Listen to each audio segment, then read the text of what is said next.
Porter stepping back. Out a victory in Brooklyn over the Nets.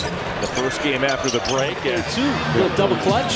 Just to get around that. YouTube, what's going on? WittyP dropping in one time. We're going to talk some hoops today. We got the NBA playoffs right around the corner.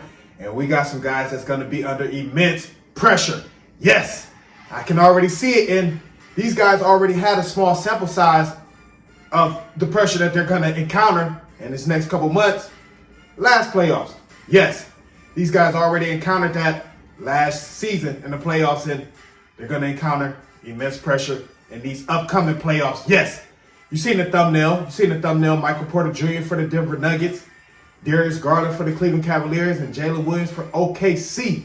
Yes, and why are these guys under immense pressure? Because they're secondary options and third options. Yes, and this one, usually your secondary options and third options get exposed in the playoffs. Yes, you typically only go as far as your secondary option and your third options can take it. Yes, because your superstar, he has to be a superstar, but your secondary options, your third options, they have to answer the call. Yes, and I said these guys had a small sample size of the pressure that they're going to encounter in these upcoming playoffs last season. Yes, Michael Porter Jr., to a bit, he got exposed, but a lot of people don't talk about it because he is the third option.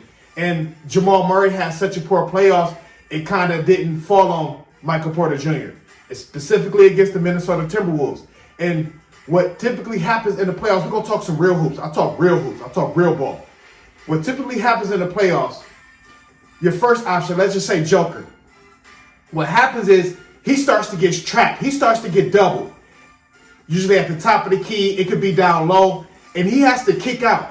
And what happened was he had to kick out to Jamal Murray, Michael Porter Jr., and they have to make plays. They either have to be able to get to the basket, with an efficient move, or they have to be able to shot create.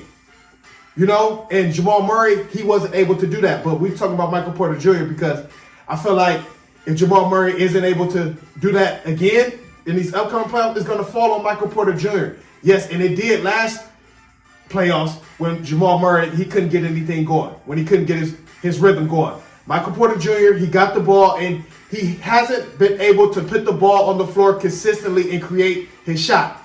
Yes, he can do it at times.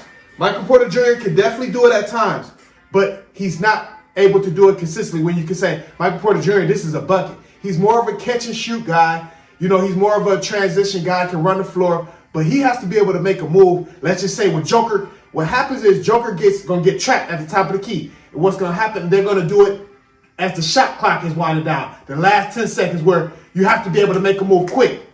They're going to trap him at the top of the key. Joker going to have the ball at the top of the key. They're going to send another guy at him. And then they're going to send Michael Porter Jr.'s guy at Joker. And then they're going to rotate. And Michael Porter Jr. is going to have the ball on the wing. And he's going to have to be able to make a move within 4 to 5 seconds.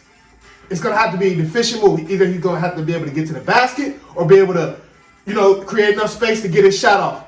And it has to be efficient. Because if not, it's going to look erratic and it's going to look out of control. If he's not able to, be able to get the ball, face up, make an efficient move, get to the basket with power, or shot create, step back, and get a clean look off.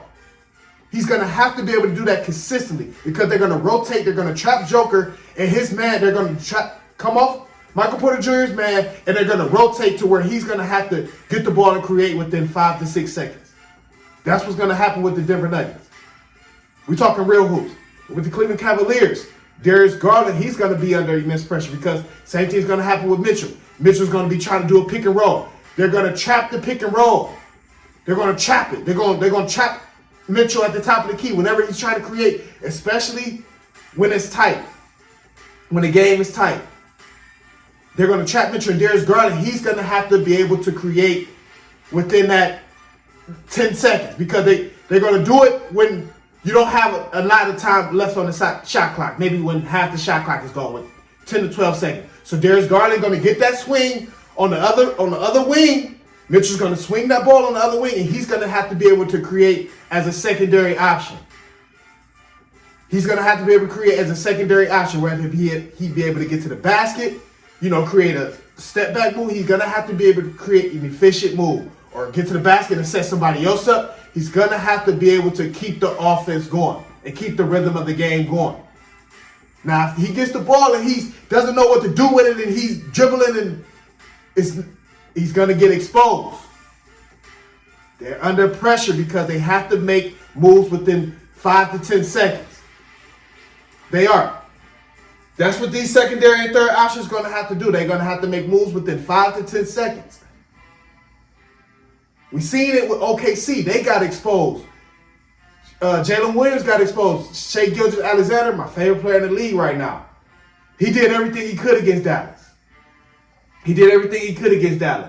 But Jalen Williams had to create as a secondary option. He had to shot create, and he couldn't do it. He was losing the ball. He couldn't dribble. He couldn't create like he typically was in the regular season. See, the reason why it doesn't get exposed in the regular season because the superstars only get trapped and doubled once they get hot and once they just start going crazy.